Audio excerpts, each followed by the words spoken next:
आज खड़गे साहब चित्तौड़ में आए हैं। मैं अपनी तरफ से आप सब लोगों की तरफ से इनका जोरदार स्वागत करना चाहता हूं।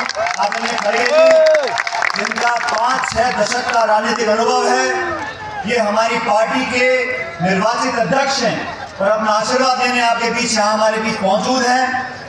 अभी आंजना जी का भाषण सुन रहा था मैं, क्या जोशीला भाषण देते हैं।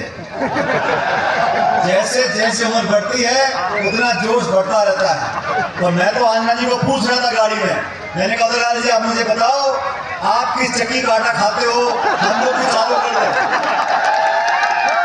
क्योंकि दौड़ने में, भागने में, दहाड़ने में कोई कमी नहीं। और इस बार कुछ कमी रह गई विधानसभा चुनाव में, 2-4 हजार वोट से अपन पीछे रह गए।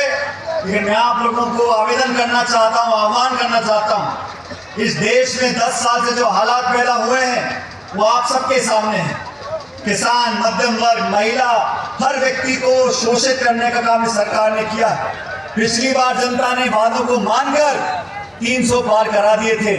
300 पार कराए तो 3 कानून बनाए किसानों के खिलाफ, नोटबंदी करी, जीएसटी लागू कर दिया और पूरे देश में ऐसा माहौल बना दिया कि निर्वाचित मुख्यमंत्रियों को ये जेल में डालना चाहते हैं। ये काम कर रहे हैं जब 300 पार। आप कल्पना करो अगर 400 पार करा दिया तो उनकी मनाई जो करेंगे, ना संविधान की परवाह, ना परंपराओं की परवाह, ना नैतिकता की परवाह। इसलिए चुनाव विचारधारा का चुनाव है। इंडिया गठबंधन के संयोजक आदरणीय खड़गे साहब, पूरे देश में हम लोग जा रहे हैं, लोगों को आह्वान कर रहे हैं, नौजवान से कह रहे हैं ये चुनाव आपका चुनाव है, ये चुनाव देश के भविष्य का चुनाव है। और जो सरकार 10 साल से जानबूझकर संवैधानिक संस्थाओं को नीतिगत तरीके से खोखला करने का काम कर रही है, जो सरकार दबाव की राजनीति करती है, जो सरकार आक्रमण की राजनीति करती है, जो दल प्रतिशोध की भावना से विपक्ष को खत्म करने का काम करना चाहता है, उन लोगों को मुंह तोड़ जवाब देने का काम आप लोगों को करना है।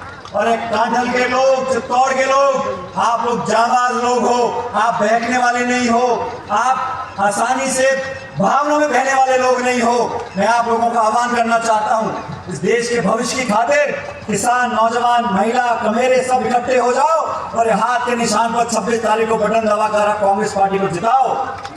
अभी सारी बात आंजना जी ने बोल दी।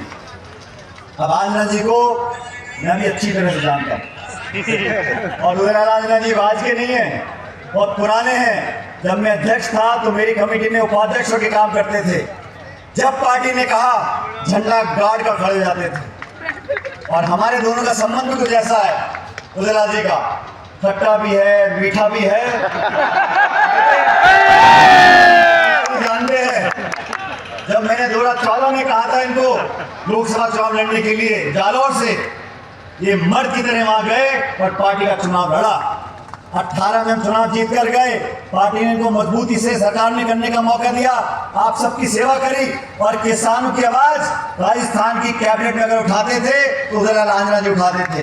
आज मैं व्यक्तिगत रूप से आपसे निवेदन करना चाहता हूँ, सारी बातें भूलकर आज हमें देश की सोचनी है, भविष्य की सोचनी है। और खड़गे जी हमारे बीच में आए हैं, इनके आह्वान पर 3600 कौम, हर वो गरीब, दलित, पिछड़ा, वंचित, हम सब इकट्ठे हो जाएं और मजबूती से 26 तारीख को कांग्रेस पार्टी को जिताएं। और मैं